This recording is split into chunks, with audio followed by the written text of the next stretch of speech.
Buen día, el gusto saludarte. Hola Alejandro, ¿qué tal? Buen día, saludo a toda tu audiencia de esa radio y los seguidores de tu programa. Bueno, qué gustazo, querido Remigio, sabes mi respeto como periodista, director de la radio Granaderos de Renca en Tilizarao, que tiene una tremenda audiencia en todo el Valle del Condara. ¿Cuántos años con la radio, Remigio? Contanos un poquito al respecto, por favor. Bueno, ahora el día 21, el día domingo, celebramos 35 años de mi primera emisora y sin embargo, como prueba lo habíamos largado unos meses antes con un amigo que era socio en aquel momento. Así que 35 años de radio tengo.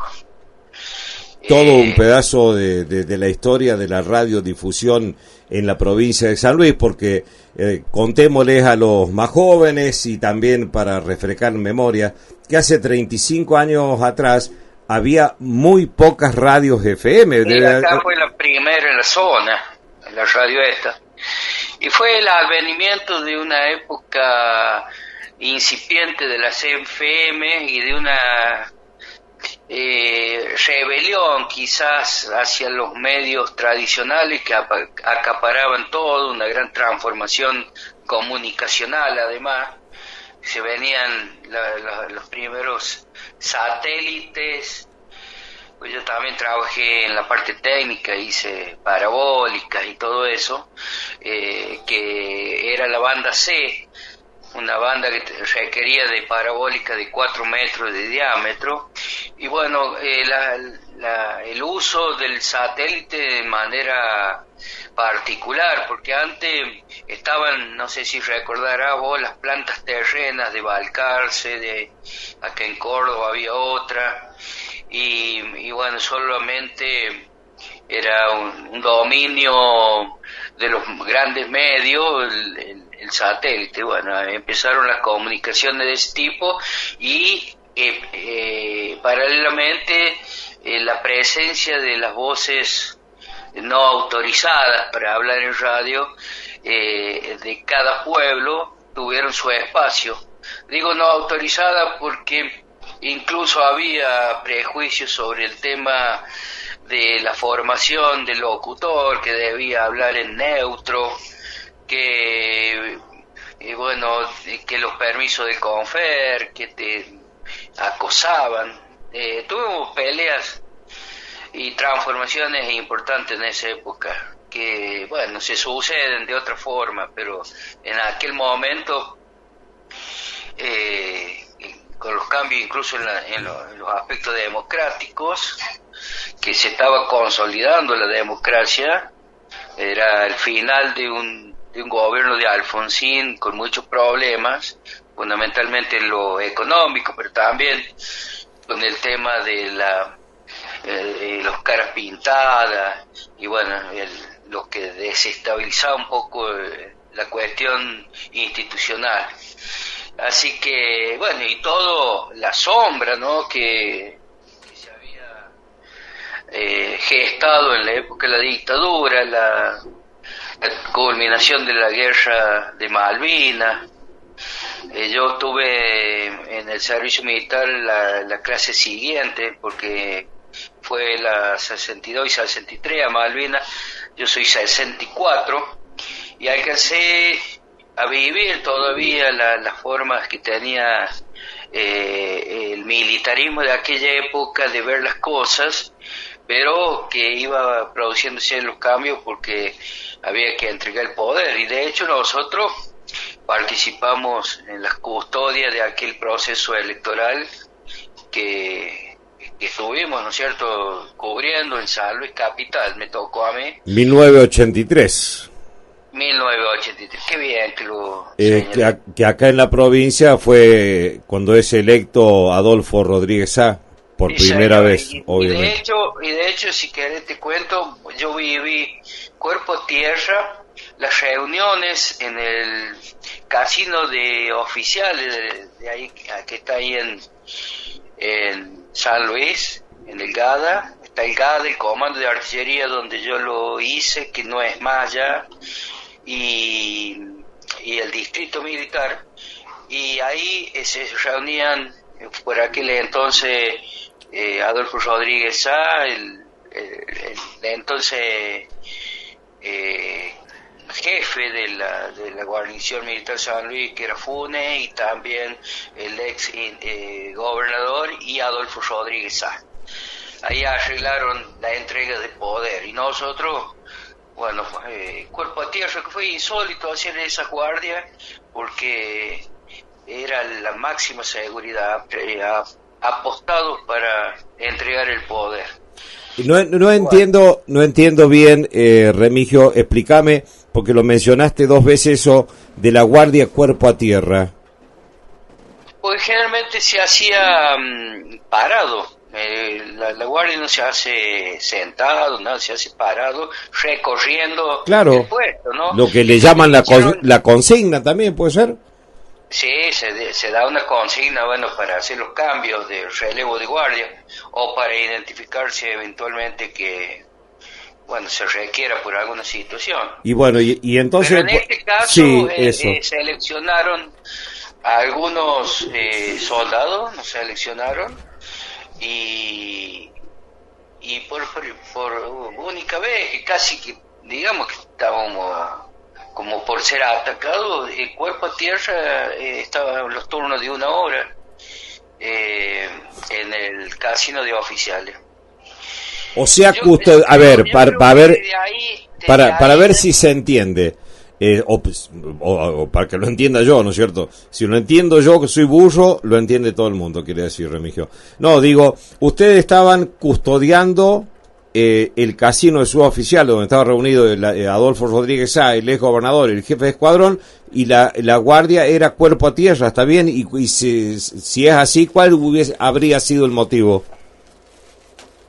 Mira, cuando se realizaban las arengas ahí, era que podíamos ser atacados por el marxismo, por los que se decían que era la subversión. O sea, a esta altura de los acontecimientos, cualquier verdura, una gilada grande como una casa, ¿no? Sí, viéndolo de afuera, te resulta así, pero estando adentro vos no conoces, y menos a los 18 años que vos tenés. No, seguro. A ver, no te digo ninguna responsabilidad vos, güey. Estaba haciendo la colimba y te mandaron, obviamente, Remigio, obviamente. Sí, esto, mira, me sale por la primera vez, creo que lo hablo en un medio.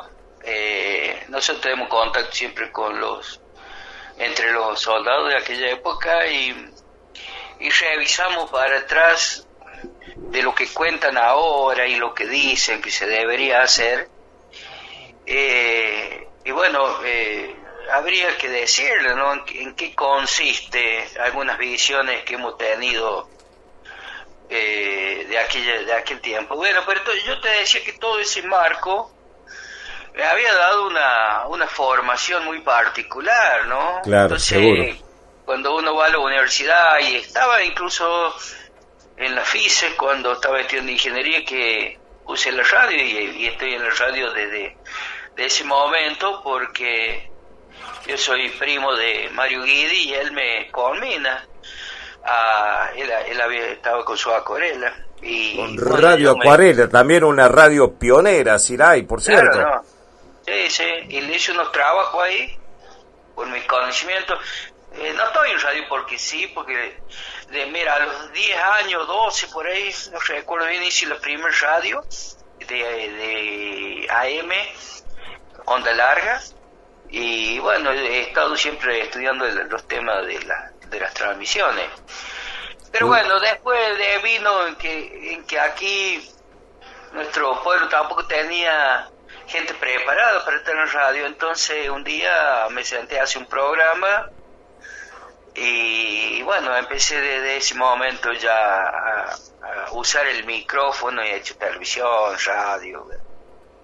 Y estamos acá comprometidos siempre, porque también lo político es una lucha constante, ¿no es cierto? No se debe descuidar nunca. Pasamos por mejores momentos, otros no tanto, y desembocamos en esta realidad que nos tiene entretenido hoy, que agarrando de la mañana ya los indicadores, que hoy va a hablar Milei anunciando el presupuesto, y que, bueno, con el conocimiento, la experiencia que vos tenés de lo que han pasado en otro gobierno, ya tenés más o menos una idea de lo que va a pasar, ¿no es cierto? Yo creo... Era cantado que íbamos a ir a esto, era cantado, pero bueno, vienen generaciones que ahora son gravitantes en lo electoral, pero también tienen un desconocimiento de todos los antecedentes que han pasado en nuestro país, que parece ser no nos ha dejado de enseñanza. Y sí, porque aquello que tenemos algunos años, sabemos que el gobierno de Milei, lejos de ser algo nuevo, como muy astutamente se vendió marketineramente a través de las redes sociales, a mucha gente, a desmemoriados y a los jóvenes fundamentalmente que lo votaron, lo vendieron que era lo nuevo, ¿no? Cuando en realidad nos veíamos venir, aquello que tenemos algunos caminitos andados, que esto era una mezcla, esto una ensalada de macrismo y menemismo potenciado a la enésima, ¿no? Y bueno, acá están los resultados, ¿no?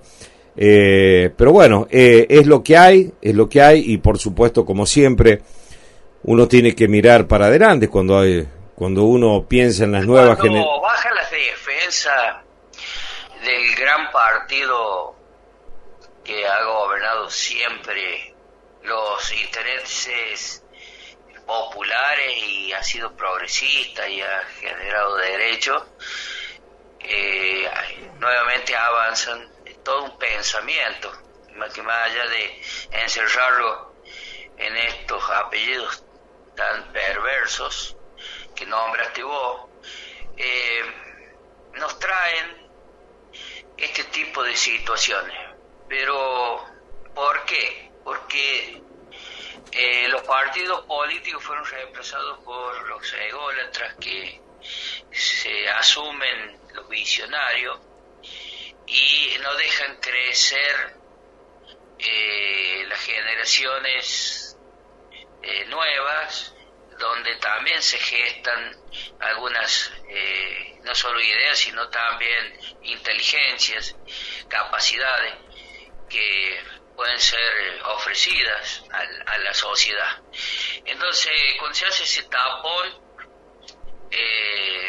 empiezan a disociarse, a separarse todos esos los partidos, y es un poco lo que estamos viviendo aquí en San Luis, cuando algunos dirigentes de peso se han ido del PJ, ¿no?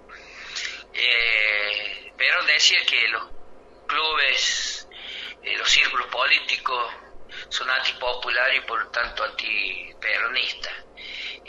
Esa competencia que tiene que haber permanentemente dentro de los partidos es lo que foguea a los dirigentes, ¿no? Y también lo hace advertir que no es posible hacer lo que se quiere, cualquier cosa con lo público, con lo que le pertenece a todo. Yo me acuerdo, mira, Remigio, antes que permitime meter ahí un paréntesis, porque me acordé con esto que vos haces referencia a cómo los ególatras, los que se consideran, que terminan considerándose los amos, señores y patrones de un partido político, ¿no?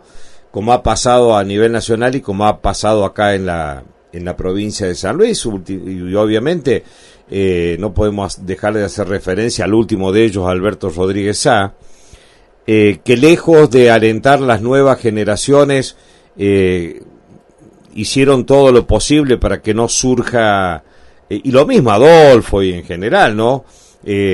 Uno siempre lo ha comentado, a tal punto que hasta no hace muchos años, Remigio, te cuento, que seguramente lo sabrás, cuando vos preguntabas, che, ¿quién va a ser el próximo candidato a intendente, a senador, a diputado, a concejal de Villa Mercedes, ¿sabés qué te decían acá? Ah, eso lo decide en San Luis la conducción. ¿Me entendés? Sí. Ningún mercedino decidía quién lo iba a representar, sino que se definía y se decidía y se elegía en San Luis Capital como si fuese un dios hindú o de la mitología griega, la conducción en San Luis Capital. El próximo intendente o candidato o diputado, lo elige la conducción allá en San Luis. Pero hasta hace poquitos años, hermano, no te estoy hablando de hace 80 años atrás. Sigue pasando.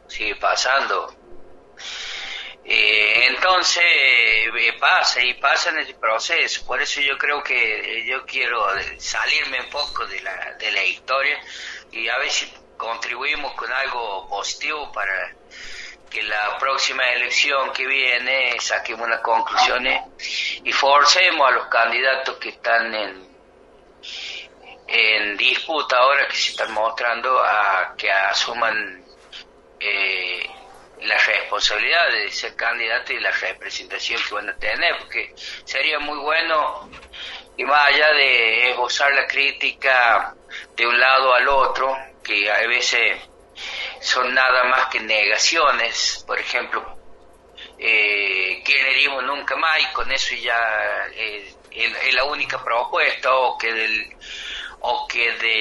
otro lado del oficialismo, lo que era el oficialismo antes, lo que era el peronismo, digan que el oficialismo está haciendo lo que está haciendo, que ya lo sabemos todos, ¿no? Sino que diga qué posición van a tomar y que no vayan a la legislatura, a los lugares de representación, a levantar la mano y a acompañar los procesos que están en contra del pueblo, ¿no? Así que hoy estamos asistiendo acá a una disputa interna de un sector que nosotros, y creo que vos vas a coincidir, sería del palo nuestro, tanto Fuerza Patria como el justicialismo en San Luis. Y vos sabés que son los dos sectores que se pueden diferenciar del mileísmo. O sea, aquí el que va a buscar una alternativa al mileísmo no la voy a buscar en Bayonne, porque Bayonne, por una parte de Schiaretti, es el arreglo con un discurso maquillado, mentiroso, amañado, que va a ir a arreglar después que logre un resultado, una diputación, alguna representación. Van a ir a vendérselo al mileísmo, ¿no? Los otros se supone que van a estar en la antípoda de eso, pero ver esta diferencia entre González Espíndola y, por un lado, que no sé, se arroga la representación de Fuerza Patria y se ha colgado del resultado que ha obtenido Kicillof, pero se ve que no ha aprendido nada, que Massa, Máximo y Axel se juntaron, dejaron la diferencia y ganaron, ¿no es cierto? Tuvieron la inteligencia para hacer eso.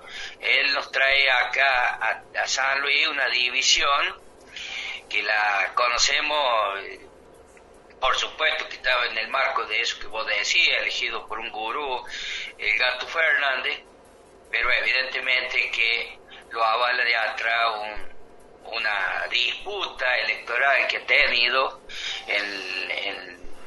hace 2 años con lo que ha sido la candidatura a gobernador de él. Entonces, esa disputa debería haber sido dada en el marco interno y no así de esta manera.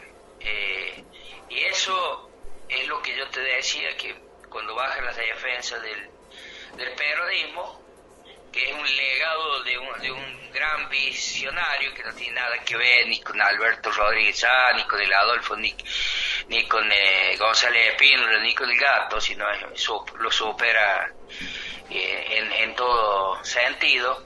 no solamente intelectual, sino también de realización y de compromiso y de doctrina.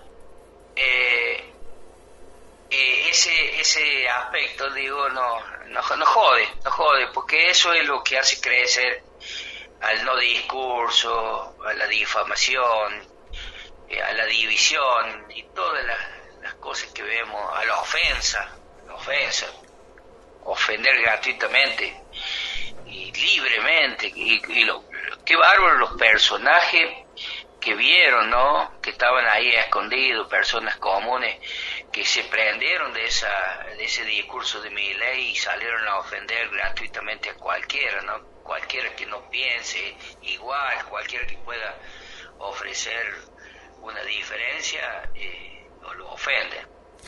Remigio, ¿cómo lo ves parado al gobernador de San Luis, a Claudio Poggi? Algunos medios cercanos a Poggi han dicho que, según una encuesta que ellos tienen, Poggi estaría entre los mejores gobernadores del país, vuelvo a reiterar, según una encuesta que dicen ellos tener, y hasta hace poco tiempo acérrimo defensor de las políticas de Javier Milei, Claudio Poggi. ¿Cuál es tu opinión al respecto y cómo lo ves parado hoy? La encuesta eso no sirve, eso es una mentira total, eso no es así, eso no. Lo ponen al último a hacer Kicillof y ganó una elección clave para el país. Entonces, más que ganó, arrasó, por cierto, sí, en cuanto a voto, ¿no? No, la encuesta esa no hay que creerse ni esa encuesta de un lado ni la del otro. Yo voy a hacer el análisis mío, la encuesta la voy a dejar. Mira, retomar algunas políticas sensibles de Poggi, como es la de hacer vivienda, y generar alguna mano de obra en este momento clave que no hay nada para hacer, como es hacer algún barrio, más allá de que amigos que me han pedido vínculos ahí para ir a trabajar, que lo he mandado, después me han dicho, no, dice, son unos ratones, no pagan nada, albañiles estoy hablando, o que hacen instalaciones, pero más allá de eso, traen por un lado el adelanto y por otro lado solucionan la cuestión habitacional de mucha gente. Sin embargo, yo creo que el aspecto más criticable de Poggi es que se llenó de ñoqui y muchos de esos ñoqui eran los que no podían ser ñoqui en el otro lado. Aquí en Tizar hay un montón y son gente que venden humo, paquetes, no sé cómo decirlo. Algunos les dicen directamente impresentable. Pero bueno, había que ganar la elección y todo eso seguramente se agarró un compromiso. Y no genera ninguna expectativa de cambio real, ¿no es cierto?, de su operación. A veces la UPRO y esos lugares que son de expectativas reales, ¿no? Están manejados por gente chata, con limitaciones y cobrando bien, y después hay otros que realmente no se sabe dónde presta el servicio. Sí. Acá te digo que acá en Mercedes también se habla mucho de eso, de que sacaron gente. Olvídate, yo te estoy diciendo, no es fácil lo que te estoy diciendo, porque yo tengo amigos ahí en esos ámbitos, pero ya que se apoya el mileísmo porque ha habido ñoqui en la cámpora, en no sé en dónde, en el PJ, hay que decirle de la misma manera lo que están haciendo ellos, ¿no es cierto? Ellos, se ve eso, ¿no es cierto? Y después hay cosas que yo no sé, me parece que no está muy clara, habría que ver, que no se le vaya a escapar apoyo en algún momento, algunas cuestiones del manejo del fondo, especialmente en los aspectos comunicacionales, ¿no es cierto? Vos estás en un medio, ¿no es cierto? Eso habría que ver, se habla mucho de algunos amigos que reciben las pautas y todas esas cosas, ¿no? Ahora, los Majul y los Viales de la vida, del periodismo sanluiseño. Sí, que le hacen creer que están llegando a la sociedad y no están llegando a la sociedad con esa gente, no están llegando. Son mentirosos porque los periodistas estamos en el ruido gravitante, somos pocos. Y me meto en el montón porque por lo menos aquí no soy el único medio que me consulta y porque puedo sostenerme haciendo otras cosas que hago y puedo señalar estas cuestiones. Hay un aspecto de Pollo que es el carisma personal. En eso lo supera todo, no hay nadie que se le pueda acercar en este momento. Yo le he visto condiciones al intendente de ustedes ahí en Villa Mercedes como posible futuro, qué sé yo, candidato a gobernador en algún momento. Pero después Poggi le ha doblado el brazo en ese aspecto personal a Alberto Rodríguez, que se ha quedado, ¿no es cierto?, ahí con un grupo de gente que quizás lo eligió así porque no le hagan sombra también, ¿no es cierto? Habría que ver cuáles son las razones, yo estoy en la cabeza de él, pero que últimamente no le ofrecía nada y no sé si no le dio cuenta. Espero que sea eso, porque si hubiera otra conjetura respecto del por qué no se apostó mejor para ganar las elecciones. Mira que la corriente que venía a favor de Milei era mentirosa, pero más allá de eso tenía que qué sé yo, a ver, ¿cómo decir? Trabajar contra personas que son muy poco potables como alternativa al adolfismo, peronismo. Abdala, por ejemplo, un personaje que no le importa nada, ¿no? Eso, no tiene vergüenza de nada. Y lo que hizo de Alessandro, que ahora ha descubierto que era malo Milei, y entonces ahí habla de la poca seriedad de estos personajes, ¿no? Tal cual. Remigio, no quiero ocupar más tu tiempo, hemos hecho... Déjame sí, más vale. Más allá de que Alessandro ahora me empezó a caer simpático, quiero decir, si un tipo se da cuenta de que el gobierno de Milei es coimero, 3%, corrupto. Ya está, según los últimos informes, ya está.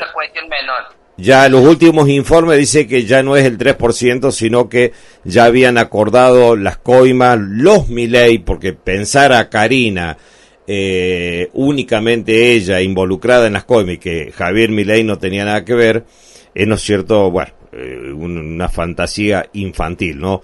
Pero ya se habla que bueno, que estarían en el mínimo en el 8%, que era una, parece ser, de las disputas que generó algunos estallidos internos, ¿no es cierto? Porque algunos reclamaban que se repartiera ese 8% y parece ser que Karina le decía no, vamos a repartir el 3%. Y le decían los funcionarios, los Menem, los oscuros, le decían, pero Karina, si estás recibiendo el 8%, ¿por qué no vas a dar el 3%? ¿Por qué vamos a repartir el 3%? Hoy se va a anunciar, aunque quería redondear lo otro, si vos no te das cuenta, o te das cuenta y reaccionás, está bien. Por eso te digo que ese aspecto de Alessandro lo veo bien, pero digo, vos tendrías que haberte dado cuenta antes. Vos de una persona te das cuenta que está diciendo. Ahora, por otro lado está Abdala, que sabiendo todo esto, sigue apoyando votaciones en contra del jubilado, en contra de todos los intereses de la gente, ¿no?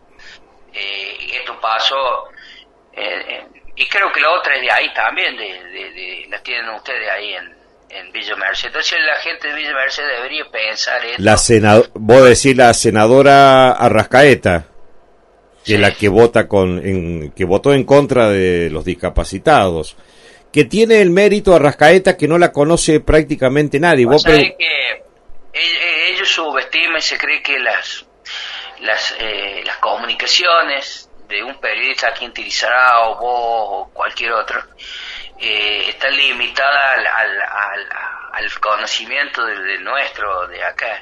Y yo tengo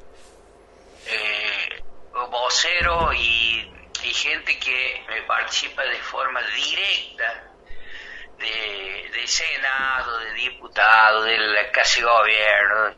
Bueno, y uno de los aspectos que puedo decir es que Arrascaeta, su marido, ahí a un amigo que trabaja ahí, le pidieron algo a cambio. Entonces imagínate vos, para hacerle un favor, imagínate vos, y seguro que él no sabe que el otro amigo mío, que yo me puedo enterar, ¿no es cierto? Y yo tengo la obligación de hacer conocer eso. ¿Cómo le pidieron? Si así actúan, haciendo negocio con todo, imagínate si vos nos representan a nosotros. Remigio, por ahí sin dar nombre digo, pero no case eso de algo a cambio para hacer un negocio. Sí, un favor por otro favor, un favor por otro favor, ¿no es cierto? Poco ético. No, a ver, merecería después de desarrollar el tema. Y si quieren apostar fuerte, vamos a apostar fuerte cuando si salta el pu, te digo. Entonces, no, porque también esa es la posición. Creo que se hizo un congreso de comunicación digital aquí en San Luis. ¿Estaba invitado? No. Bueno, a mí yo tampoco, pero mira, además no estoy en el radar.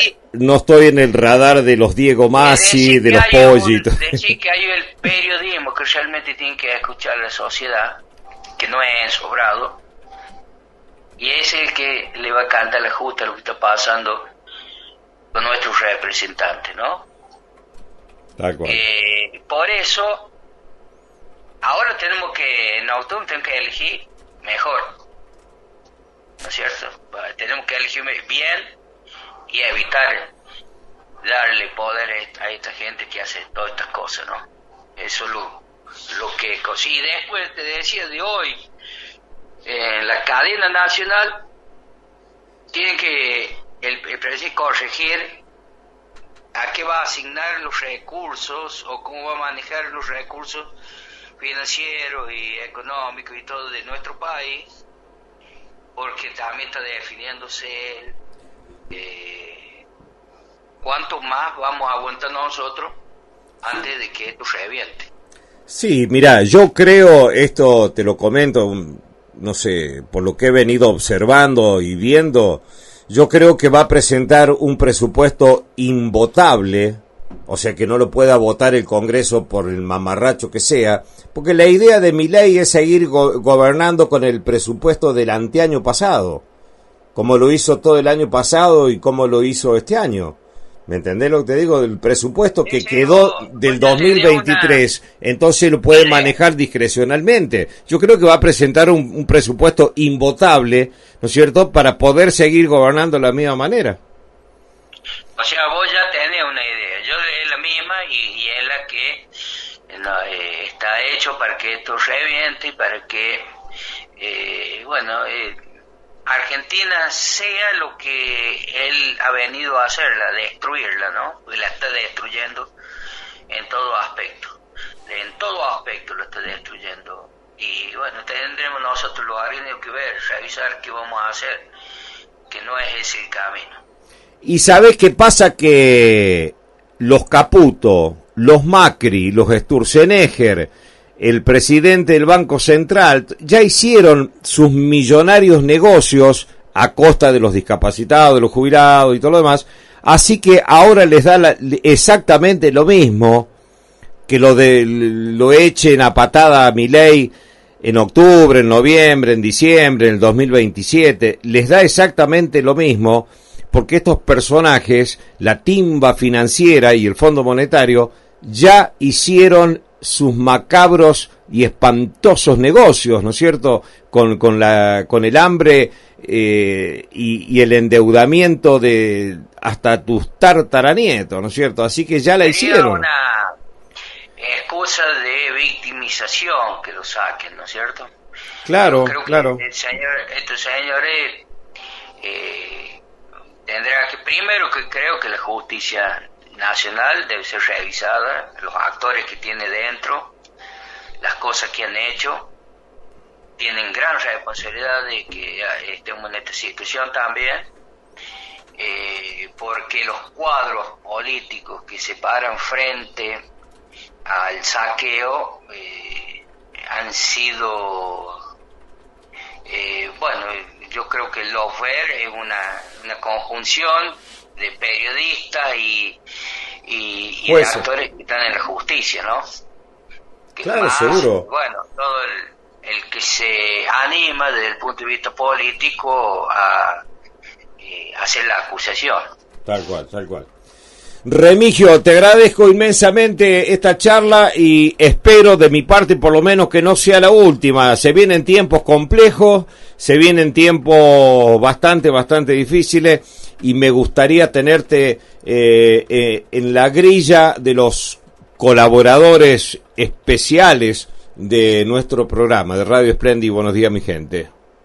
Sí, señor, como no, con mucho gusto. Yo transito acá, suelo andar por Villa Mercedes, bueno, por todos los lugares como cualquier persona, pero siempre atendiendo lo que está pasando y también celebrando la comunicación entre colegas, que me parece que nos enriquece a todos. Eso es muy loable también de hacer, porque creo que yo acostumbro a decir que hay algunos que se creen lo que hablan porque lo hacen de una manera que parece irrefutable. Y bueno, y todos tenemos facetas por ahí que mejorar y por supuesto perfeccionar dentro de la comunicación para que lleguemos efectivamente a la gente a que reflexione y salga de esas ligerezas que lo hacen creer que si se detiene pierde tiempo, ¿no? Y tiene que pensar, cuando viene una elección, tener todos los elementos para ir a sufragar, no ir con ese enojo, ¿no? Hay que evaluar todo para ir a sufragar. Bueno, Remigio, aportando o agregando un poquito lo que vos decías, el tema comunicación y todo lo demás, y la realidad de hoy, la realidad actual, el tema está, por eso me gusta charlar con gente que uno puede estar de acuerdo, el que escucha, ¿no? Puede estar de acuerdo, poco, mucho, nada, pero sabés que hay un periodista, cuando la realidad te muestra que hay muchos cobradores de pauta, nada más, que se dicen o se venden como periodistas, y ves los medios digitales, las radios, distintos programas de streaming, que son en realidad cobradores de pauta, no son periodistas. Sí, y obviamente cada uno es dueño de hacer de su traste un pito, como decían los viejos de antes, ¿no? Pero hoy tiene mucho que ver con ese fenómeno que apareció después de aquella lucha que yo te decía que tuvimos los radiodifusores iniciales. Apareció ese fenómeno que se pagó a operadores para que se tamicen entre medio de los micrófonos de otros periodistas y empiezan a confundir y por eso se llegó a esta situación también. A nivel nacional lo vemos, ¿no es cierto? Que los operadores, hay personajes nefastos, ¿no es cierto? Y hay medios hechos profusamente para asistir a ciertos intereses. Absolutamente. Remigio, te mando un fuerte abrazo y un inmenso agradecimiento por esta participación. No, yo a vos te agradezco, saludo a toda la audiencia y deseando lo mejor para ustedes. Espectacular, espectacular. Me gustó mucho, Remigio. Te mando un abrazo. Chao, gracias. Remigio Aymal en vivo y en directo desde el Valle del Conlara, un periodista de